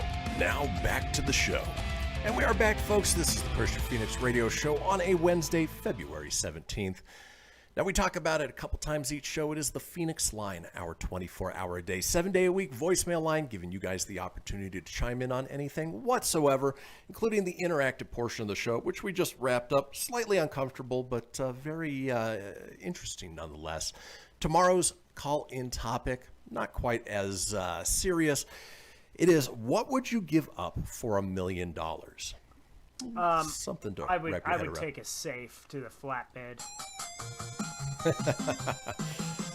If you do want to chime in on what you would give up for $1 million, give us a call at 855-PHOENIX-RADIO. That's 855-FENIX-RDO, 855-336-4973. You cracked yourself up, mister. I jumped ahead on myself. Way to break character, man. Way to skip your script. I know. Damn you. But now I forgot what I was going to say. Oh. Yeah, I kind of threw you off. You did. I did. It's Wednesday. We're having fun. But what we ask is you keep it entertaining. We'll compile those together, put them out in a future show. Now, in this segment that I've titled Wendy's Roasters, no, not to be confused with Kenny Rogers Roasters, but kind of along the same lines. We're talking National Roast Day. Obviously, a roast is, poking fun at somebody in jest. Comedy Central created a whole series of shows around it, which were just fun and hilarious and brutal. Well, Wendy's on Twitter, who has a history of roasting other companies and people, have basically pitched in for National Roast Day by roasting other companies and people in the most savage ways. So let's go ahead and run down those. Savage!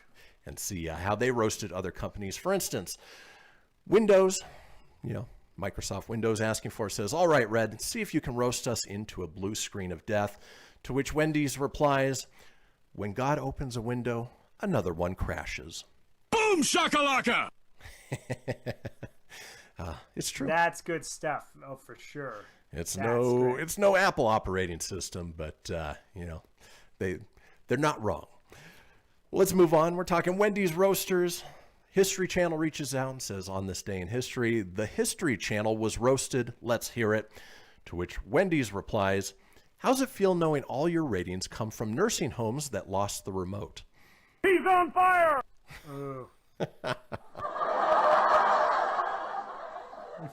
Oh, Wendy's. Whoever their social media people are brilliant. Oh, they are super funny. Oh, moving on with Wendy's Roasters. Microsoft Edge, again, another Microsoft company, says, "Hey, Wendy's, roast us and don't be afraid to make it Edge E. Get it? Edge E, Microsoft. Wendy's replies, sorry, this is a bit late. We tried replying 2 hours ago, but we were using Microsoft Edge. Boom shakalaka! Yeah, Microsoft Edge, again, not my favorite of the web browsers. You know, there are so many better ones out there. Google Chrome, Firefox, not Microsoft Edge. No, definitely not. I was testing out laugh tracks. I keep muting it, and they're all so damn long. That way I kind of add them in there. Because they're pretty damn funny, but man, they always got a good roaster on the other end. They do. For instance, Reddit, the online company, says, I'm ready. Roast me. Wendy's replies, finally, a place for men to feel safe online. He's on fire! And if you've ever been part of a Reddit, what's the term? Chain link? No. Forum? What is it? I just know they're forum. Yes. It's there you go. Forum. You'll know exactly what it means. All right. Let's move on. We're talking Wendy's Roasters. Here, a company called Exponent, not familiar with them, says, imagine being worse than McDonald's, to which Wendy's replies, we're sorry you had a bad experience with us. Maybe come back for a second date? That's probably not something you hear often. Boom shakalaka! Ooh. All right, we're talking Wendy's Roasters. T-Mobile, dial up a roast for us. Wendy's replies, please hold. A roast representative will be with you in 2 to 14 hours. He's on fire! Yeah, good luck getting a live person online with T-Mobile or any cell phone company for that matter. Thanks for calling Verizon. I see right now you have the all unlimited plan. If you add now, yes. Okay, you want the 5G plan? Yes. Okay, yes. Thank you for calling Verizon.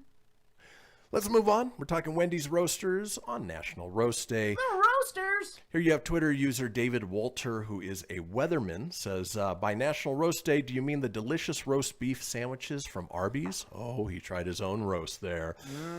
To which Wendy's replies, by meteorologist, do you mean the talking suit who reads the work done by a forecasting computer? Boom shakalaka! Burn! That was loud. Sorry, I didn't mean to scream that. Yeah, that even made my headphone crackle a little bit. Yeah, it made me scared. It echoed the reverb from the screen back through the microphone, electrified my soul. We're good. Moving on, Wendy's Roasters. Oreo Cookie, who is known for trying out some new flavors, says, okay, we're ready, roast us. To which Wendy's replies, new flavor idea, don't. He's on fire!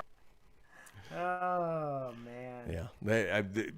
Oreo has come up with some really weird flavor ideas that just don't seem to work out. Here's a good one. Pringles says, we like our roasts how we like our crisps, Parmesan and roasted garlic flavored. Trying to do a shameless plug for themselves there. To which Wendy's aptly replies, tennis ball can, tennis ball flavor. Boom shakalaka! They ain't wrong. They're not wrong at all. No, it always sort of weirded me out that Pringles came in those tennis ball cans.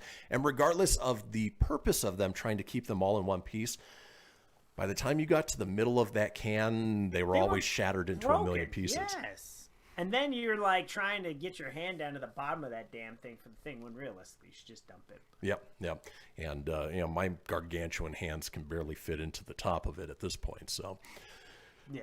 Let's move on. We're talking Wendy's Roasters. Times for National Roast Day that Wendy's has taken it out on other companies. For instance, the Twilight Saga says, I'll bite, roast me. Wendy's reply, name an actor who isn't trying to live down being in your movies. He's on fire! So true. Who's heard from Taylor Lautner recently? It was his birthday like a week or two ago. Kristen Stewart is basically a cardboard cutout who acts. And then Robert Pattinson, who actually is a good actor. He's going to be Batman in the next The Batman movie. He's the only one with vengeance. Maybe a redeeming quality. Vengeance! Where's the cookies? All right, hear from, don't know who he is, so I'm going to skip him. Booger McFarlane.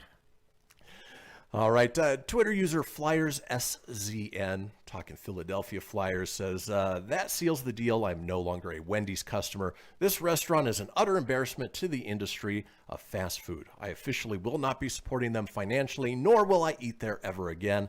I'm going to McDonald's, where they know how to make a burger. To which Wendy's replies, we'd say, try again next year, but you're a Flyers fan. That's your thing. Boom shakalaka! That's a sick bird, man. That one's good. All right. Next on the Wendy's Roasters, the company Coca-Cola, about as big as you can get, says, we brought the nice and you bring the spice. Here to support our feisty friend on this National Roast Day. Wendy's reply, can I get a cup for water? He's on fire! That's good. That's a good one. How many times do people ask for a cup of water and they sneak over and pour themselves a little Coke? Yeah, I see that at Costco sometimes. I call them out on it. It freaks them out because they don't know what to do. They look at me stupidly like, hey, you got caught. What do you want? Exactly. You pay for it? You want to pay the 59 cents, sir? You don't got 59 cents? I know, got right? 59 cents for you. Moving on with Wendy's Roasters, the candy company Swedish Fish tweets over to them. Swedish Fish, borky. So we swam over, waiting for you to roast me like your half-thawed burgers, to which Wendy's replies, edible wax. Boom shakalaka! I enjoy a Swedish Fish from now and then. Yeah, that's a good one, though, because I like how they went after Wendy's. And Wendy's is actually a really good burger, too. It is. It is. I actually really like Wendy's. Kind of towards the top of the fast food. They are quite delicious. Yeah. Wendy's Roasters, this from a company that Tony is a huge fan of, just evidenced by the library of figures behind him. Funko says, all right, roast me. Wendy's reply, you can't be lonely middle-aged man in his basement if you have 200 plastic toys of the things that make you remember when at least your parents loved you still in a mint box. He's on fire! Wendy's roasted me. I was just going to say, the feels, yeah. I don't think I have 200, but there are a lot. Oh, and then finally in Wendy's Roasters, Michelob Ultra. Our boss told us we had to comment on this. Wendy's reply, our boss told us if we wanted to drink bubbly water, LaCroix has less carbs. Boom shakalaka! Michelob Ultra is gross. Right, hands down. It is, yeah. Yeah. It's not worth having those fewer carbs. But folks, we sell both that and LaCroix at Costco. James Blood. Folks, that does it for this segment. We are headed into the final segment of the show. Yes, it is time for This Day in History. Don't go anywhere. We'll be right back.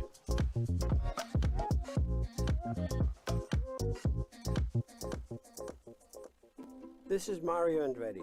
You know me as a race car driver, but I'm also a Meals on Wheels volunteer. I've raced against the sport's biggest personalities, but I've never met more vibrant, amazing people than the seniors served by Meals on Wheels.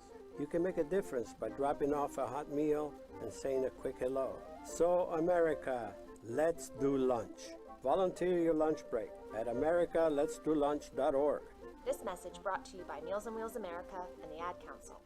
People been saying to your friend, get a different face, and posting on their feed, they're super ugly. The things they say to them online are cruel and they're not true. So tell your friend, I'll stand up for you. Don't worry, I know what to do. Know someone being bullied online? You can be a witness and make a difference by letting the world know it isn't cool and by letting your friend know you care. Learn more at eyewitnessbullying.org. Brought to you by the Ad Council. Hope you enjoyed your meal. And I just want to say, he's lucky to have a brother like you. Lucky? Caring for my brother is far from easy. But he's a part of me, like my arms and legs, so I'll be his. No time for tired. Nothing can disable this love. He needs me, but I'm the lucky one, even though I need help now and then. If you're caring for a loved one, visit aarp.org/caregiving for care guides and community. Support for your strength. Brought to you by AARP and the Ad Council. Allison is perfect. I mean, she'd never tell you that. She's humble and perfect. She likes everyone. She even likes her untidy roommate's weird guinea pig. Allison, wait, are you texting and driving? Allison, no. That's the exact opposite of what I was just saying about you. Why, Allison? Why? Texting and driving makes good people look bad. Visit StopTextStopWrecks.org, brought to you by the National Highway Traffic Safety Administration and the Ad Council. I'm Paul George of the Indiana Pacers. When I was 6, my days were spent playing basketball. When I was 6, my dream was to make it to the NBA. When I was 6, my mom had a stroke. So I want you to learn to spot a stroke fast. F-A-S-T. F, face drooping. A, arm weakness. S, speech difficulty. T, time to call 911. I'm Paul George. Spot a stroke fast. Visit strokeassociation.org. Brought to you by the American Stroke Association and the Ad Council. My name is Lola Silvestri, and I'm going to be 95 this year. I was very independent. I fell, and I had to have Meals on Wheels. America, let's do lunch. 1 in 6 seniors faces the threat of hunger, and millions more live in isolation. Drop off a hot meal and say a quick hello. Volunteer for Meals on Wheels by donating your lunch break at americaletsdolunch.org. This message brought to you by Meals on Wheels America and the Ad Council. You're listening to Fenix Media, the future of broadcasting. Explore more great shows at phoenixmedia.us.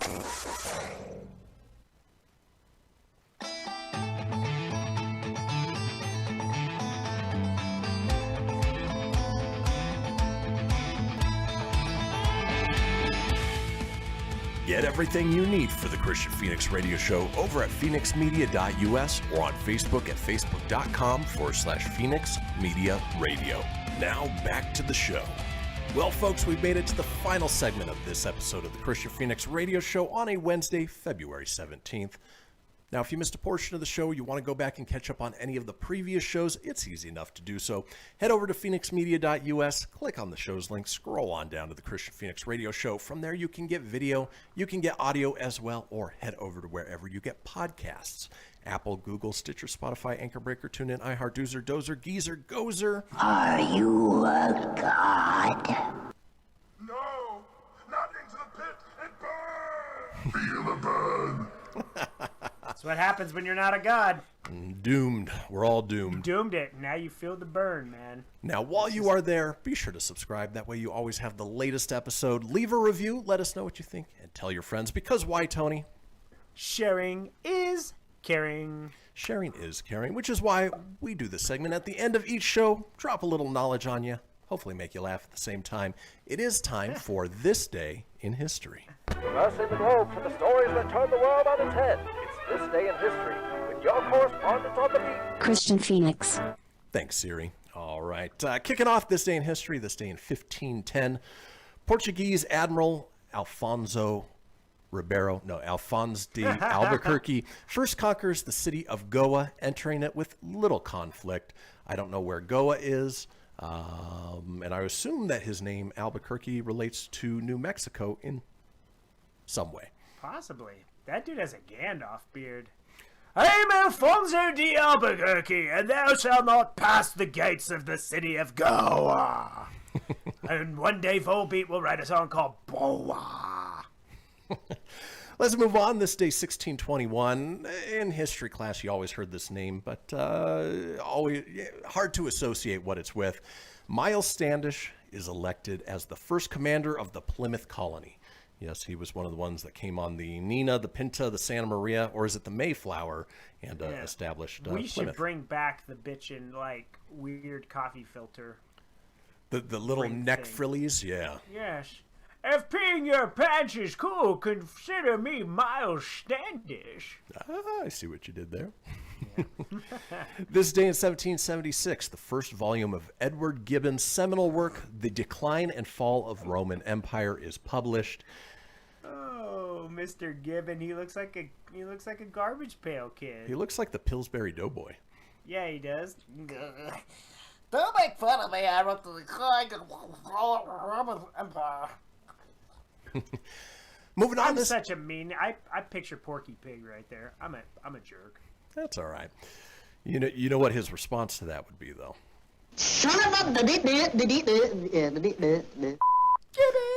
Let's move on. This day in 1815, the Treaty of Ghent is ratified by the U.S. Senate and signed by President James Madison, ending the War of 1812 over a month after it was signed in Europe. Boy, a 3-year war, War of 1812. Again, part of history that I'm glad we didn't have to live through. Like, we're done. We're done fighting. Can we just call peace? Like, you guys wear pants. We wear, like, short skirts and a long jacket, and we have little girly shoes, and like, we're just tired of it. We want to wear pants now. And neck frillies. All right, let's move on. This day in 1837, Charles Lyell makes his presidential address to the Geographical Society of London and announces that Richard Owen has concluded from Darwin's fossils that extinct species were related to current species in the same locality. So you know those big elephants, those woolly mammoths, they're related to those big, not so big, actual elephants. They're related. Groundbreaking. Look at my mutton chops, would you? Those are some big ones. Not as big as the other guy below him, but damn. Well, let's move on. This day in 1880, Alexander II of Russia survives in an assassination attempt. Boy, that's a lot of yeah. You know. The Tsar of Russia, I'm Alexander II. You're not going to take me out. I have resting dick face. And what that is like woman. Woman has resting bitch face. I have resting dick face. I no smile, and you don't kill me. I will survive. Let's move on. This day in 1904, Giacomo Puccini's opera Madame Butterfly premieres in Milan. Again, that's one of those titles you've always heard, but probably never seen. No, I'm going to trim my mustache like him. I am Giacomo Puccini. I am a Madame Butterfly. Look at my mustache. Who wants a ride? What did you say his first name was? Gucci Mama. It's Giacomo, but sometimes like Gucci Mama. Like sometimes you Filippo it a little bit. Yes, Giacomo Puccini. Let's move on. This day in 1913, the New York Armory Show introduces Picasso, Matisse, Duchamp to the U.S. public. I don't know about you, Tony. I'm not impressed by Picasso paintings or those weird line drawings of naked women, and it does nothing for me. But the dude, his paintings go for a lot, though. That's the crazy thing. I'm Pablo Picasso, and this is my friend Marcel Duchamp, Mitch, and Henry Matisse. All right, don't mess with Matisse, though. You got them glasses, it stares right into your soul. Let me paint you some sticks pictures of naked ladies here. Moving on. This day in 1941. In his 14th title defense, Joe Louis knocks out Gus D'Orazio in the second round at the Convention Center in Philadelphia to retain his NYSAC heavyweight boxing crown. Down goes D'Orazio in the second round, and still your NYCAC champion, Mr. Joe Louis. Let's move on. This day in 1951, Detroit right wing Gordie Howe scores his 100th career NHL goal and adds an assist in a 2-1 Red Wings victory away to the Montreal Canadiens. Wee wee woo woo! I'm missing a tooth, just like you. Ahoo! I got news for you. Most of those hockey players are missing at least one. Oh gosh, yeah, you got it. That's not. If you like your teeth, you don't play hockey, or you wear a lot of protection up there. Moving on. This day in 1969, Bob Dylan and Johnny Cash record an album together. It is never released. I had no idea they worked together, but that would be one of my more favorite classic country musicians with one of my least favorite, Bob Dylan. Don't know if I could sit through that. No, but back in the summer of '69, I worked at the Five and Dime. Yeah. Yeah. I played until my fingers bled. Those were the best days of your life? They were. And up until Bob Dylan and Johnny Cash didn't release this album. Yeah. Let's move on. This day in 1972, Italian tenor Luciano Pavarotti receives a record 17 curtain calls after his performance in La Fila du Regiment at New York's Metropolitan Opera. Boy, that's a lot of standing and clapping. 17 curtain calls. Yeah. I think he was an egomaniac, and he just kept going out. Like, we're going to get the record. We're going to do 17 times. Cheer, you get out there. Luciano Pavarotti on a treadmill. Slim chance he's going nowhere. Real quick. However that line was, I screwed that up. The Bloodhound Gang. This day in 1987, Don Mattingly wins the highest salary arbitration with $1.975 million per year. Again, no story behind that on why he had to go to arbitration to be awarded that in the first place. No. I always remember Don Mattingly being a Yankee and having a big mustache. He looks way younger without it. Yeah, he went on to become a coach for the Yankees. Shaved it and actually looked younger when he was a coach than he was when he was a player. And he was on the Dodgers for a minute. Now he's with the Marlins, I think. News to me. Moving on, this day in 2004, If I Ain't Got You, single released by Alicia Keys. It is the Grammy Award Best Female R&B Vocal Performance in 2005 and Billboard Song of the Year in 2004. Alicia Keys is a wildly talented singer, songwriter, pianist, just a great talent. She's phenomenal. Yeah, she's a great talent. Very talented. Not my cup of tea for music, but extremely talented. And then finally, this day in 2014, The Tonight Show starring Jimmy Fallon premieres on NBC. Can't believe it's been on since 2014. I feel like the show just started like a couple years ago. Yeah, not my favorite Tonight Show host, but he does a passable job, much better than James Corden. Yeah, oh yeah. Like, who's your favorite? Is it Johnny Carson? Ooh, I think Conan O'Brien was always my favorite. Yeah, I know, and he got the shortest run. He did. Yeah. When I look back, there's a lot of cringy, like with David Letterman lately. Oof. Yeah. Watch some of his old stuff. Not great. Well, folks, before we go out for the day, we've got a whole bunch of holidays to run down, where we talk about the things that we like, to celebrate. For instance, today is Ash Wednesday. If you are religious, you understand what Ash Wednesday is. For those of that, you'll see a lot of chalk or something on their head. Yep. Today is Champion Crab Races Day. Oh, let's get going. We got to end the show. We got some crab racing to do. It is My Way Day. Boy, it's always selfish. My way, bitch. It is National Cabbage Day, one of my least favorite vegetables because it's basically just hard water. It is National Indian Pudding Day. I assume that tastes like curry based on the picture. It is National Public Science Day. So go out in public. Blind me with it. National PTA Founders Day. That's Parent Teacher Association. It is National PTA. Café à la Day. It is World Human Spirit Day. Oh yes, let your spirit out, spirit soldier. Who Shall I Be Day. Tony, who shall you be? I will be Antonio Savlippo today. I will be this Italian mobster from the east side, upper west side. And finally, it is Random Acts of Kindness Day. So, folks, get out there, do a random act of kindness, surprise somebody with a something good, something from the heart, because that's what day it is. But you should really be doing that every day. Folks, again, that does it for our Wednesday show. We will be back tomorrow on a Thursday with Florida Man. Ooh, you won't want to miss that. Folks, enjoy your Wednesday. We will see you all tomorrow. Peace!